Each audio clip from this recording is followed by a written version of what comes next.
Good morning students. Last lecture 2 में हमने मांग की लोच के प्रकार के बारे में डिस्कस किया था। मांग की लोच कितने प्रकार की होती है? तो स्टूडेंट्स, मांग की लोच 5 प्रकार की होती है। सापेक्षता लोचदार मांग, सापेक्षता बेलोचदार मांग। सापेक्षता लोचदार मांग मीन्स जब कीमत में परिवर्तन होने पर मांग में अधिक परिवर्तन होता है। आनुपातिक रूप से कीमत के कंपैरिजन में मांग में अधिक परिवर्तन होता है। मांग की लोच 1 से ज़्यादा होती है तो हमारी सापेक्षता लोचदार मांग होती है। जब कीमत में परिवर्तन ज़्यादा होता है और मांग में तुलनात्मक रूप से कम परिवर्तन होता है तो उसे हम कम लोचदार या बेलोचदार मांग कहते हैं। ऐसी मांग में हमारी मांग की लोच 1 से कम होती है। इसके बाद हमारी नेक्स्ट है इकाई के बराबर लोचदार मांग, पूर्णतः लोचदार मांग और पूर्णतः बेलोचदार मांग। तो हमारे मांग की लोच के 2 टाइप्स कंप्लीट हो गए हैं। आज हम मांग की लोच के तीसरे प्रकार इकाई के बराबर लोच मीन्स जब मांग की लोच 1 के बराबर होती है उसके बारे में पढ़ेंगे। इकाई के बराबर लोच जब किसी वस्तु की कीमत में परिवर्तन होने के फलस्वरूप उसकी मांग में भी उसी अनुपात में परिवर्तन होता है तो उसे हम इकाई के बराबर लोच या लोचदार मांग कहते हैं। यानी कीमत और मांग में समान रूप से परिवर्तन होता है। मान लीजिए कीमत में 10% वृद्धि हुई है तो मांग में 10% कमी हो गई, या कीमत में 10% कमी हुई है तो मांग में 10% वृद्धि हो गई।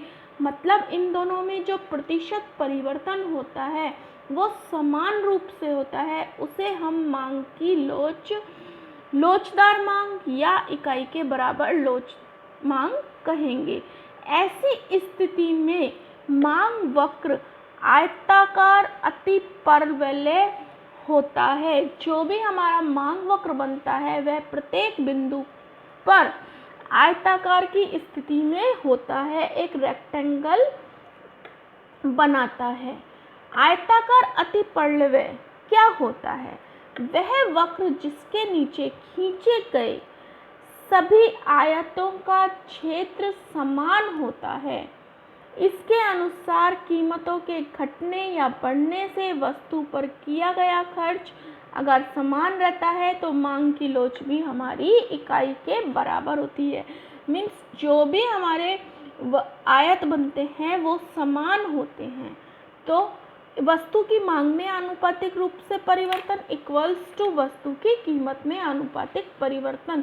मीन्स कीमत और मांग में होने वाला परिवर्तन जब समान होता है तो उसे हम लोचदार मांग कहते हैं। एग्जाम्पल, माना किसी वस्तु की कीमत 10 रुपये से बढ़कर 11 रुपये हो जाती है और मांग घटकर 100 रुपये से 90 इकाई रह जाती है। मीन्स दोनों में 10% परिवर्तन हो रहा है, एक जगह वृद्धि हो रही है तो एक जगह कमी होगी। यही हमारा मांग का नियम है। तो मांग की लोच ज्ञात कीजिए। हमने पहले इनमें चेंजेस निकाला, उसमें 1 रुपीज़ का प्राइस में हमारी 1 रुपीज़ इंक्रीज हुई है और डिमांड हमारी 10 यूनिट्स डिक्रीज हुई है तो हमारी जो मांग की लोच आ गई वो क्या आ गई? 1 के इक्वल हो गई। राइट। नेक्स्ट है हमारी पूर्णतः लोचदार मांग। मांग की लोच इक्वल्स टू इन्फिनिटिव। जब मांग की लोच हमारी अनंत होती है तो इसमें क्या होता है? Delta P but delta D, delta P not change but delta D. Demand के कंपैरिजन में प्राइस में कोई भी परिवर्तन नहीं होता है तो ऐसी कंडीशन में हमारी जो मांग की लोच है वह पूर्णतः लोचदार होती है। लोचदार मांग में क्या होता है? मांग की लोच इक्वल्स टू 1 और पूर्णतः लोचदार में क्या होता है? मांग की लोच इक्वल्स टू इन्फिनिटिव। मीन्स जब कीमत स्थिर रहती है या कीमत में ना के बराबर परिवर्तन होता है और वस्तु की मांग में परिवर्तन होते हैं तो उसे हम कौन सी मांग कहते हैं? पूर्णतः लोचदार मांग। जब किसी वस्तु की कीमत स्थिर रहने पर या नगण्य परिवर्तन होने पर मांग में अत्यधिक परिवर्तन होता है तो ऐसी वस्तु की मांग को पूर्णतः लोचदार मांग कहते हैं। यह वह स्थिति होती है जहां प्रचलित कीमतों पर वस्तु की मांग अनंत होती है, इन्फिनिटिव होती है। पूर्ण प्रतिस्पर्धा में एक फर्म का मांग वक्र पूर्णतः लोचदार होता है। जब भी मार्केट में फुल्ली कंपटीशन की कंडीशन होती है, पूर्ण प्रतिस्पर्धा की स्थिति होती है, उस स्थिति में मांग वक्र हमेशा पूर्णतः लोचदार होता है। जो पूर्ण प्रतिस्पर्धा की स्थिति है या प्रतिस्पर्धा की स्थिति है, इनके बारे में भी हम आगे नेक्स्ट चैप्टर में डिटेल से डिस्कस करेंगे। परंतु व्यवहारिक जीवन में किसी वस्तु की मांग की लोच पूर्णतः लोचदार नहीं होती है। कि कीमतें स्थिर रहें और मांग में परिवर्तन होता जाए, ऐसा हमें व्यवहारिक जीवन में देखने को नहीं मिलता है। देखिए यहाँ पर हमने हमारी जो प्राइस है वो स्थिर है और प्राइस के स्थिर होने पर हमारी जो मांग की लोच है उसमें परिवर्तन हो रहा है।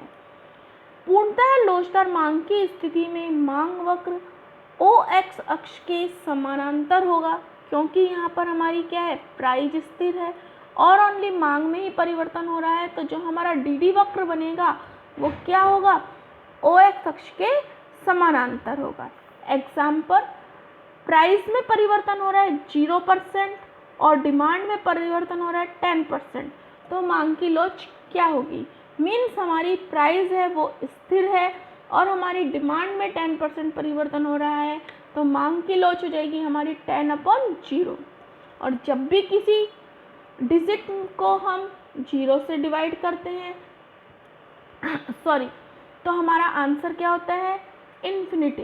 तो यहाँ पर 10/0 = इन्फिनिटी, यानी हमारी मांग की लोच क्या है, अनंत है। क्लियर? Okay, thank you.